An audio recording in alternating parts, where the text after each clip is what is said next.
singing y'all a little song before I start the message. How y'all feeling today? Let me know if y'all can hear me. Let me know if you can't hear me, or let me know if you can. Um, so I want to make sure I'm not like talking the whole time and my mic is completely mute. So let me know if you guys can hear me. And I'm gonna wait for a couple of people to come in the live before I start the message. But until then, I'm probably gonna be doing a little more singing and drinking my water so my voice doesn't give out. Even though I already feeling, even though I feel it giving out already, but we gonna push through.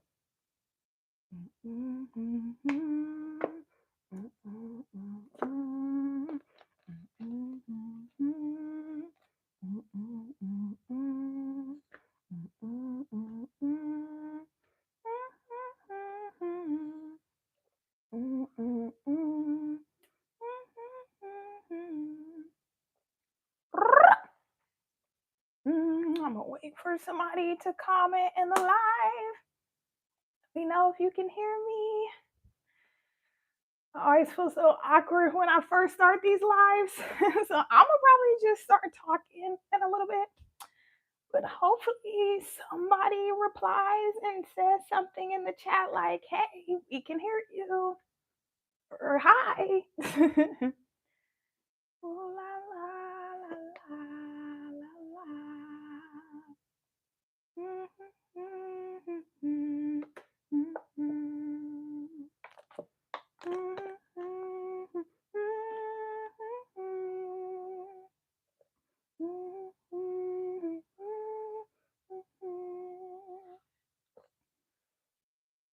Okay, I'm gonna go ahead and start with the message. Even though nobody said anything in the chat, I just feel too awkward to just sit here and wait for somebody to like say something. So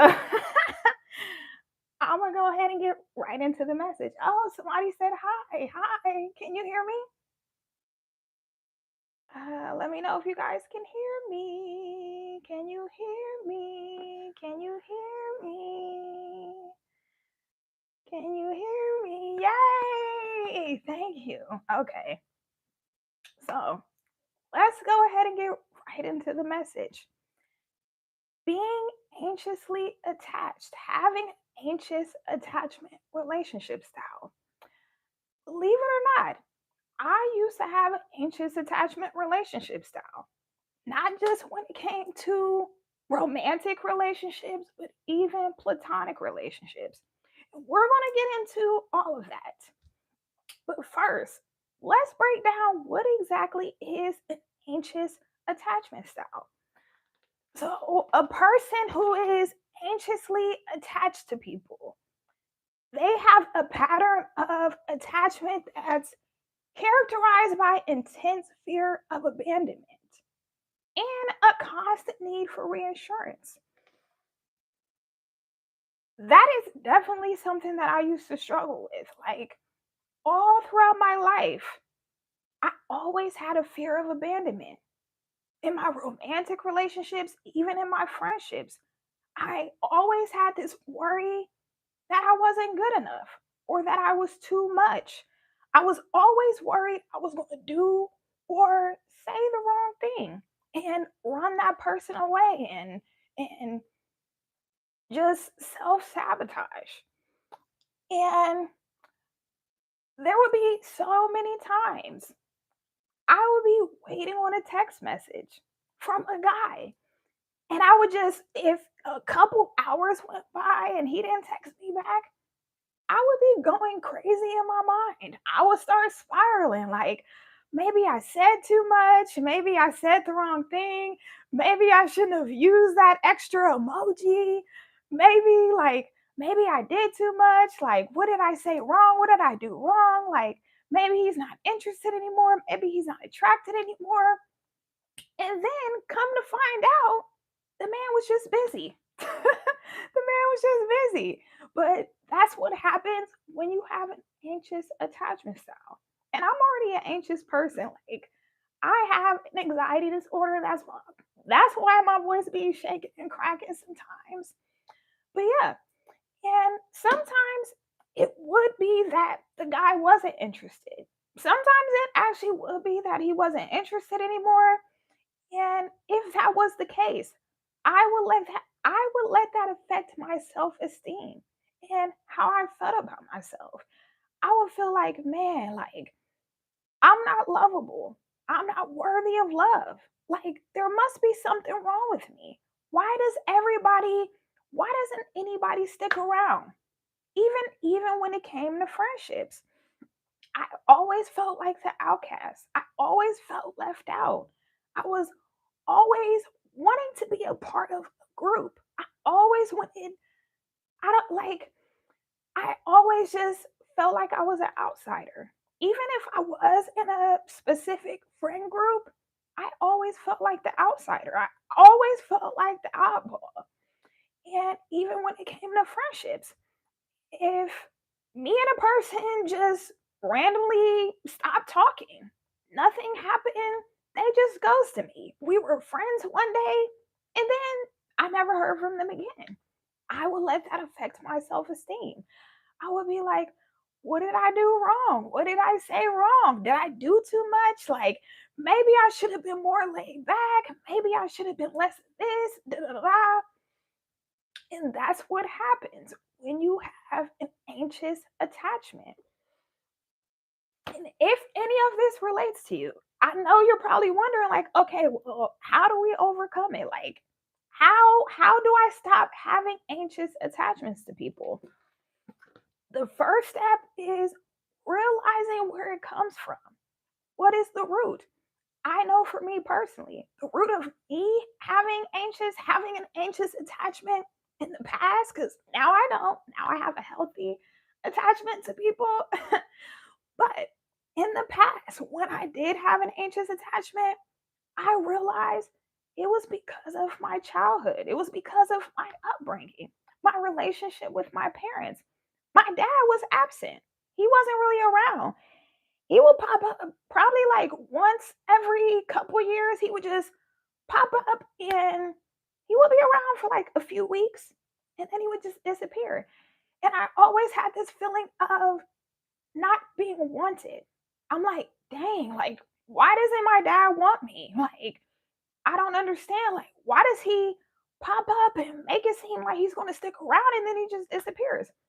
Little did I realize, girl, you don't want that man around anyway because he's a pervert. But that's a whole nother story. But even with my mom, even though my mom raised me and she was technically in my life, she wasn't really present. Like, I was at home by myself a lot with my younger siblings.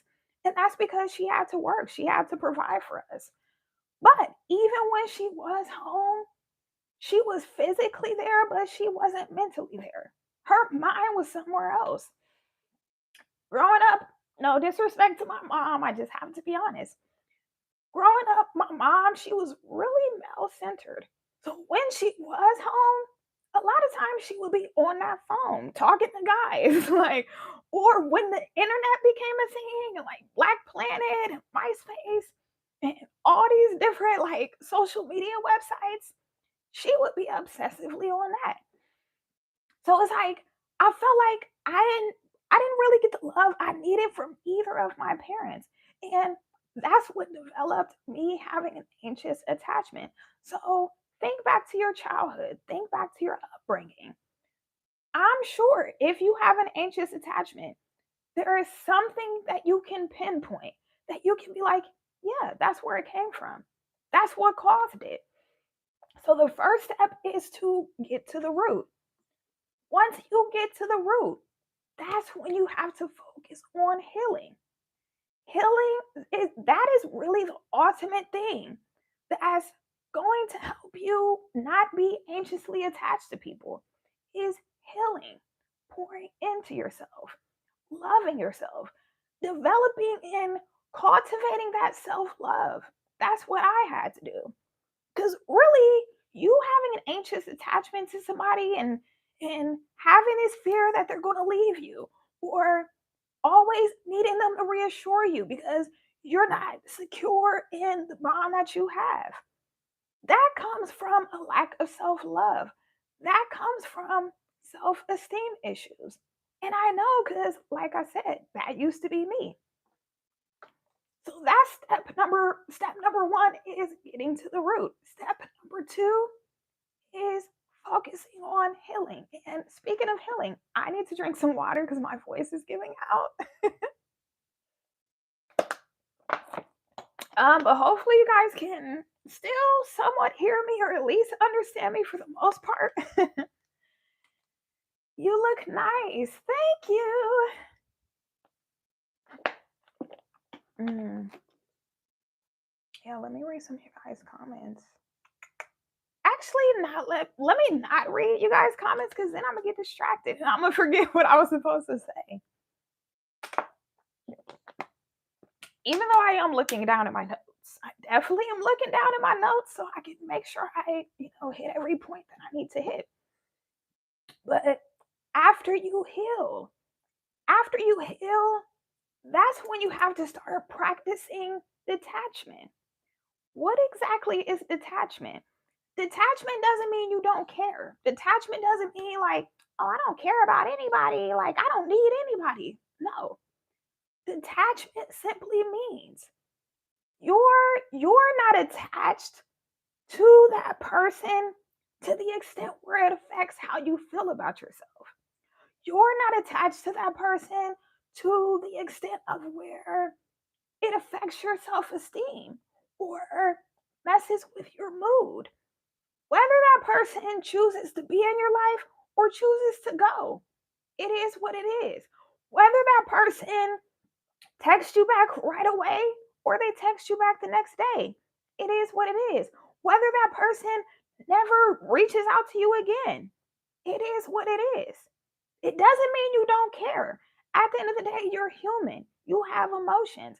Of course, it sucks when somebody ghosts you or somebody's not reciprocating your energy. But at the same time, you don't need that to feel good about yourself. You don't need that for your well being. You don't you're good on your own and with God. That's what it means to practice detachment.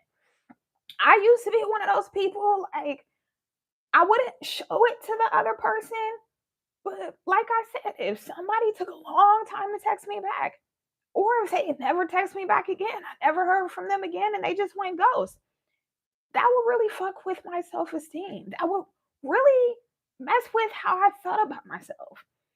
And anytime I text somebody, like I would be thinking like maybe I should wait like 10 or 20 minutes to text them back because I don't want to be texting them back too fast. And it was like I was constantly playing this game and constantly checking my phone. Did this person text me back? Did this person text me back?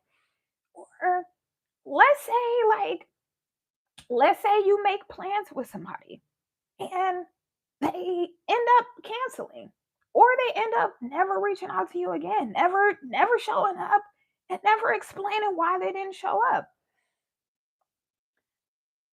It really I constantly had this feeling of what is wrong with me? Why am I not good enough? Like obviously there's something wrong with me.